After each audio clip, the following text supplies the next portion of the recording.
Yarov katmot likri. It will penetrate like rain. My lekach, the Torah will penetrate like rain. Tizal katali mosi. My word will flow like dew. Kesirim ali yesh desher, chalivim ali desh esav. We said this yesterday. So Rashi over here says, Yarov kamot likri zui edus sheidu shetuidu. This is the testimony you should convey, communicate. Shani om ifnechem Torah shenasati l'Yisrael shechaim l'olam. Kamot is shechaim l'olam. The Torah itself is life to the world, as rain is life to the world. Kasha yarfu hashamayim tal, when the heavens drip, talomoter, dew and rain.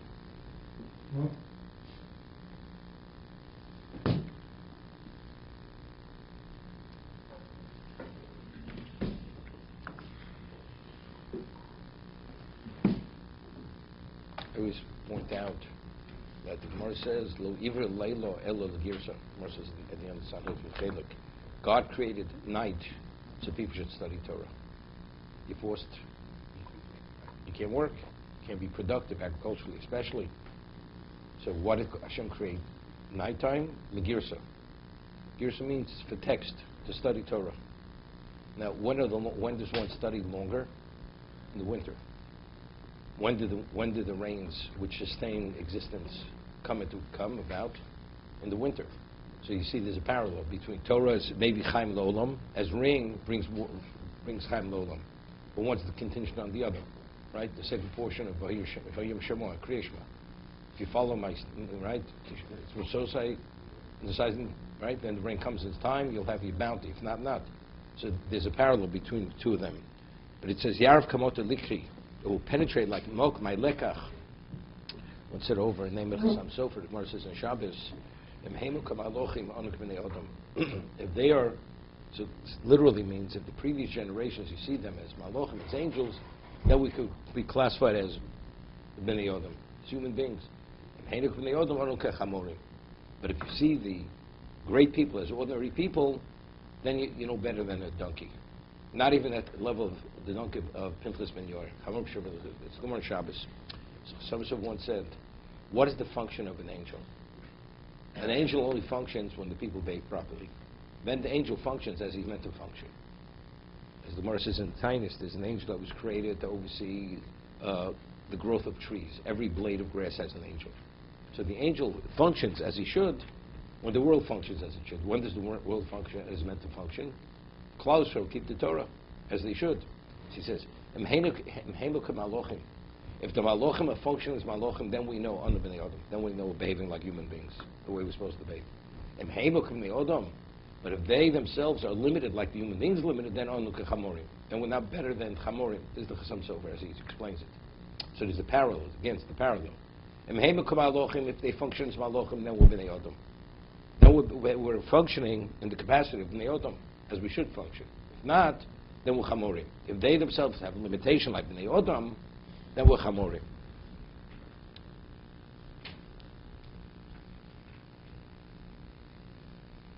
Tizel Katel, the Gemara says in Tainus, Yarov comes from, we find Egla Rufa. Did you break the neck of the firstborn of a donkey? So it says that if you study Torah Lishmo, then it's Samad Chayi. Then it's a potion that gives you life. If not, it's Samad Musa. It destroys you, it breaks you. Yarov Loshin Yatif, Netifo. Over here he's explained, it drips. Tizel Katel Hagos Mechembo, Vishamoti Yeshbo Atzevim, Librios, rain. Some people are saddened by it. Or Hochi Droch, people have to travel. Or Misho Yebor Mali Yayin. First night his pit was filled with wine, all of a sudden rains, the wine gets ruined. But dew, everybody's happy with dew. It doesn't affect people's lives. So over here, the Siforno says, Yarav Kamota Likri,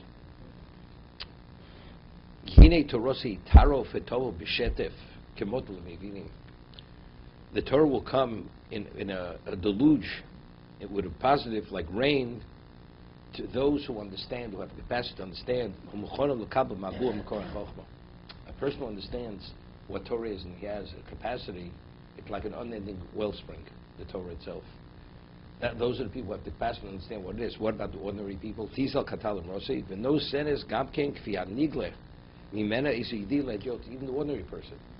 If he studies Torah, he's continuously amazed. Even though he only sees the nigla, which is the revealed. Shem heyosavu etes he tovim ot ketal. Even if he has a small amount of Torah, it has great value, no different than the dew. Ba'ofen shikesirim aliyesev desher shamaskilim yabitum neflos mimenu. Those who maskilim, they're the intellectuals. They're continuously they see wonders from the Torah. Even the ordinary person is able to acquire a level of understanding to recognize his maker, his creator, both in ma, okay? When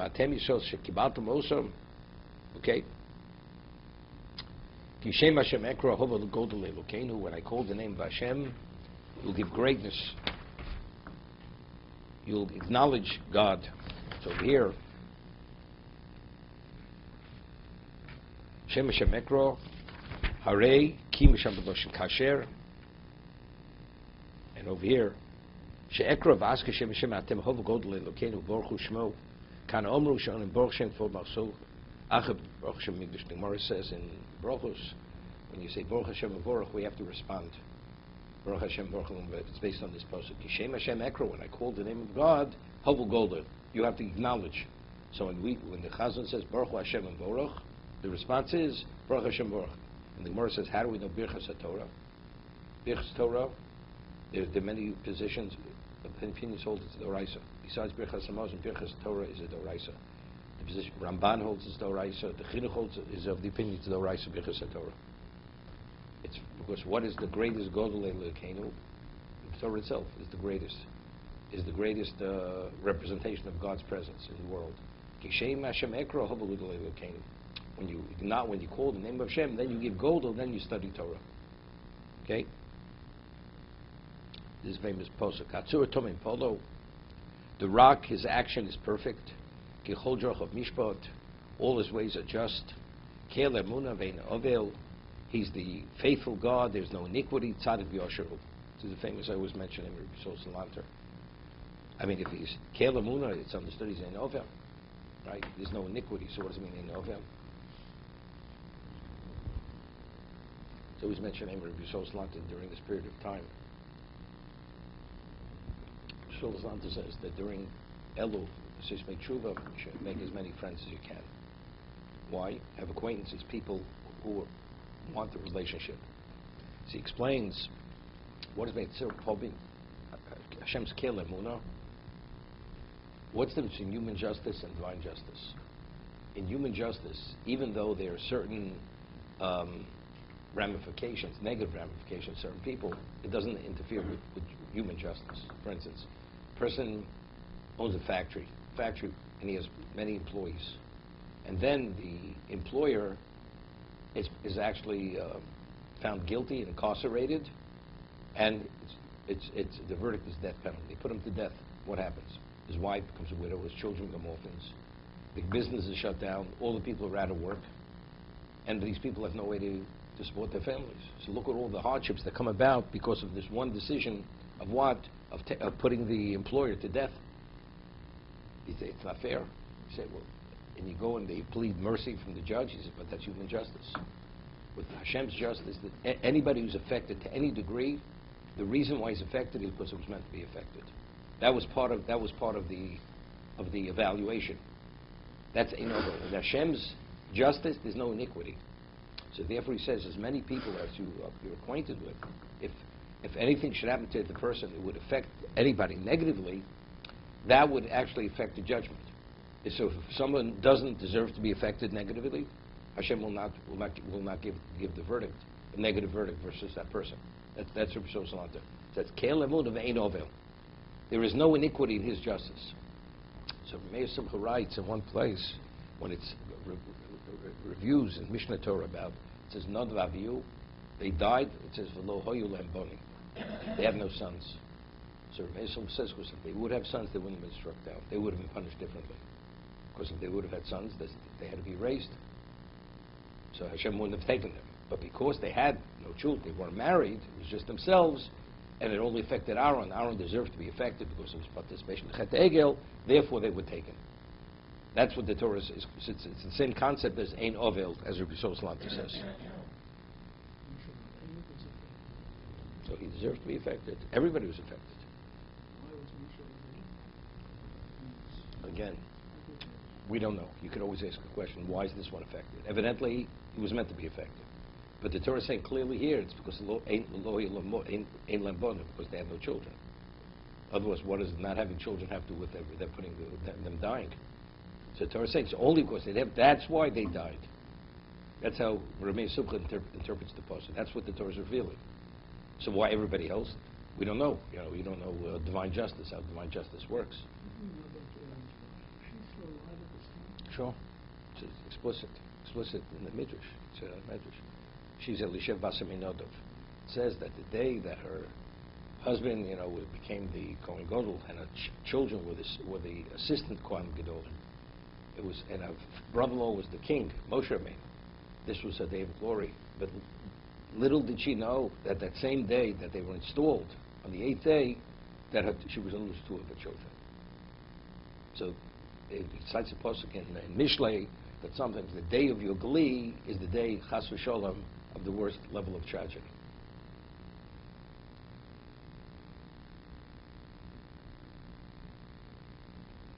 Rashi, Hatzur Tomim Polo, Afi Shu Chozok, Keshemevi Poronus, Alovri Ritzono, although Hashem is strong when he brings destruction or tragedy on those who violate his will, Lo B'Sheta Fumevi. He doesn't bring it in a deluge, Kim Bedin. It's weighed exactly what the person gets. He doesn't get human being, you lose control. You do more than you should do. Ki Tomim Podo, because Hashem's action is perfect. Just too short one. Kel Emuno. What's Kel Emuno? He's the faithful God. L'shalim tzadikim tzkoselo mabo. V'api shema'acher es tagmulam. You have to say, the tzaddik is not treated as he should be treated. Kel Emuno. You have to have faith. Ultimately, he will pay the just reward. Avapi shema'acher es tagmulam sofa lamin is dvorov.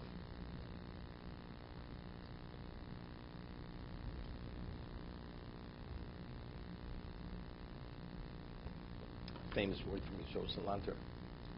He says, a person receives material, does well, succeeds in this world.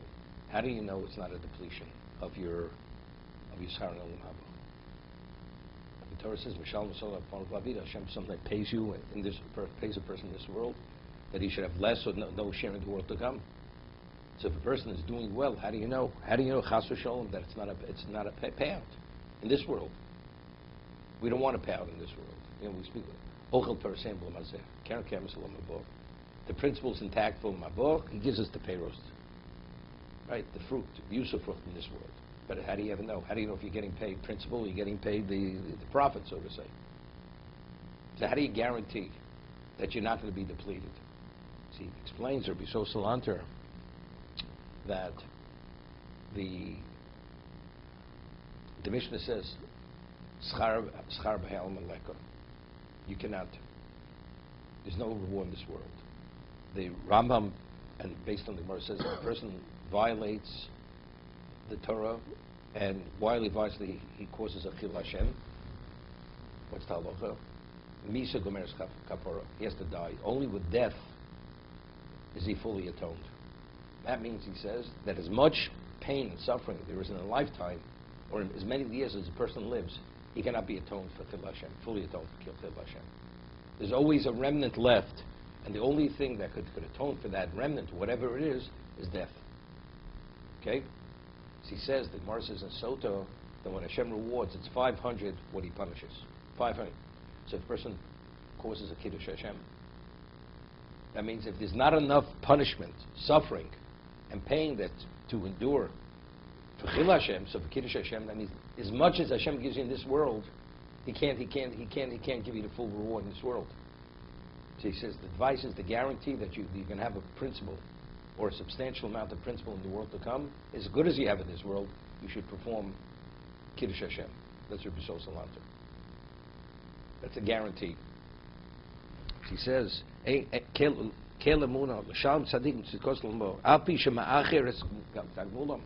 Even though the tzaddik very often does so much good. Where is it?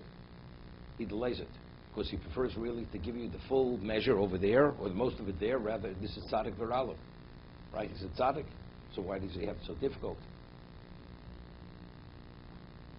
We had a Gemara Chunin. Gemara says that Reb Chia was originally a Babylonian. Like Hillel was originally a Babylonian. And then afterwards he came to Eretz Yisrael. This is when Reb Chia became a Talmud of Reb Yehuda HaNasi. Yehuda HaNasi was the prince, but originally he was a Babylonian. And before Reb Chia came to Eretz Yisrael, Reb Chia Banov, there were earthquakes, there were hurricanes, destructive winds, and also there was a certain type of bacteria that when they would soak flax, the flax always would spoil. When it would soak in the solution. It's called, really, it's like a type of worm. When Reb Chia came, everything stopped. No longer earthquakes, these destructive winds ceased, and also there was this worm that normally would, or this bacteria which go in the process, ruin the flax, it ceased to be. However, Reb Chia, in his flax, he still had it. He was the only one. Everybody else, he resolved everybody's except his own. So the Gemara says, why? Because Reb Chia didn't want to have any benefit. He didn't want to have any benefit from any of who he was. So therefore, he still, it was like originally. Everybody else benefited from who he was, but himself. We had the Maral, Pirkei Avos. It says, Kolom Kula Niz Mishul Chanina B'ni. The Mishnah says in Pirkei Avos that a person learns Torah b'toch Chak, b'toch Oni. Originally, if you learn Torah despite your impoverished state, you study it b'toch Oshen. Ultimately, Hashem will provide you wealth. So Rechina Mendoza, what he studied Torah. The whole world is sustained in this merit. So why didn't he study it? Eventually, he should have been given wealth. That's the Maral asks. The Maral says because he didn't want it. If you want it, you'll get it. Reb Chia didn't want to benefit from this world as much as Nayota. He wanted everything should be kept for him, for Olam Haba, not this world. Therefore, even towards the end, he was still studied. His whole Avodas Hashem was b'toch Oni, in a state of impoverishment. It was dialogue.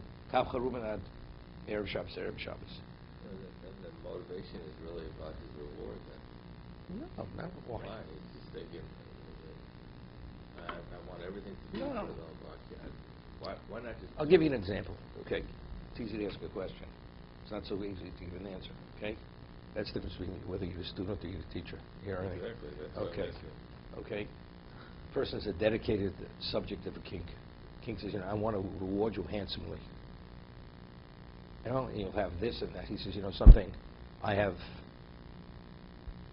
children, grandchildren, great-grandchildren. I prefer, rather than give it to me, when my children, grandchildren need it, give it to them. Okay? So let me ask you, did the person do it for the sake of reward? That he's being rewarded is because he's selflessly dedicated to the king. Not a king wants reward. He says, I prefer don't give it to me, give it to my children, my grandchildren, great-grandchildren. Wait a second. He had a question, and then we always ask the question. Hear the answer, and then we'll talk. Understand? Why Reb Chanin did it? He was dedicated selflessly to Hashem. He had enough. Kav Charuban. He didn't need more than that. Exactly. He didn't need more. That's right. But so if you don't need more, he didn't want more. But ultimately, you can be rewarded. He says, I prefer to get it there. The extra I prefer there, not in this world. But it has nothing to do with his incentive. It wasn't his motivation. Why did he serve God? Because of the reward. Not because of the reward. Hashem's about to reward you. He says, I prefer give it me there, not here. Right. Okay, what are you asking? What are you asking?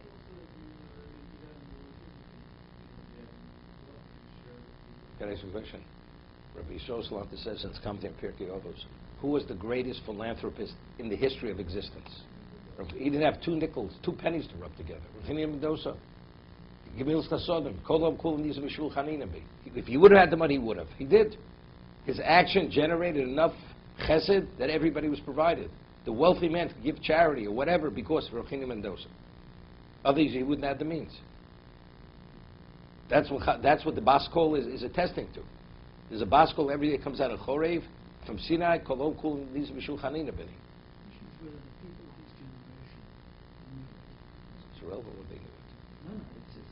First it says Bas Kol. Chazal, it was taught in the yeshivas. It was part of Torah Shabbal Peh. It was taught, Pirkei Avos, every day a Bas Kol comes out of Chorev, Whoever was privy to that baskol, that a heavenly voice, they heard it. Hashem announced to all existence. Everything's going on, it's Him. That's where it's all emanating from. Why is it Chol Hashem absolutely no, can't do tshuva for? You could do tshuva. You can't be fully, no, it doesn't say no. It says you're not fully atoned. Right. Person is mostly atoned, but it says gomer esek hapor. It completes the atonement. Why?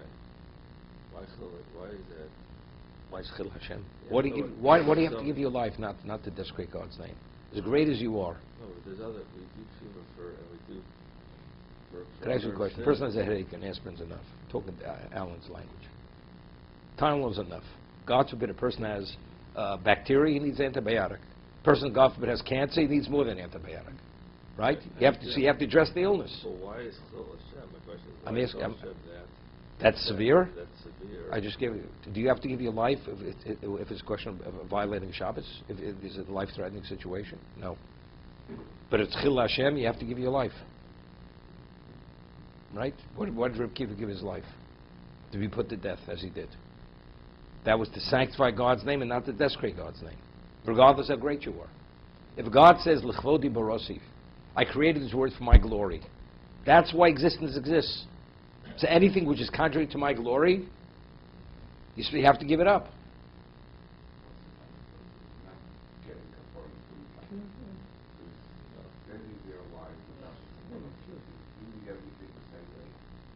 It doesn't make it better. Whatever he would normally be deserving of, if he wouldn't have that impediment, he'd be deserving of more in this world. Or he'd have greater opportunity. No, opportunity. Mitzvah opportunity. You're not in standing with God the same way if you have that impediment. Someone who worshipped an idol, is there ever any the same rule then? I mean, if there's only... It depends. It depends. It's Chil Hashem or not Chil Hashem. Oh, is it? The person worships idols in private. He doesn't cause other people to do idolatry. If idolatry, you have to give your life anyway. Right. That's what I mean. So if he does, then he says, "Amen." Yeah, right. 100%. Even does total tshuva. Even does tshuva. He said to get fully reinstated, he has to die. Till he dies, he's not fully reinstated.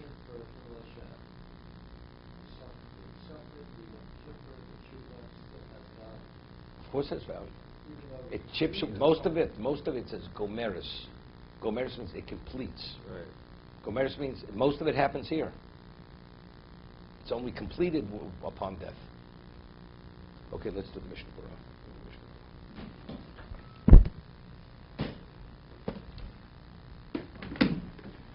David. Alan, you should drink another cup. It's a mitzvah. Every ounce of liquid you drink is... Thank you.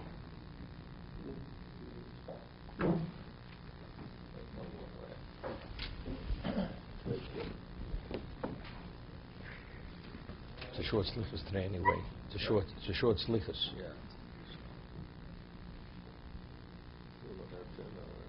We have 9, short one. Somebody walk in.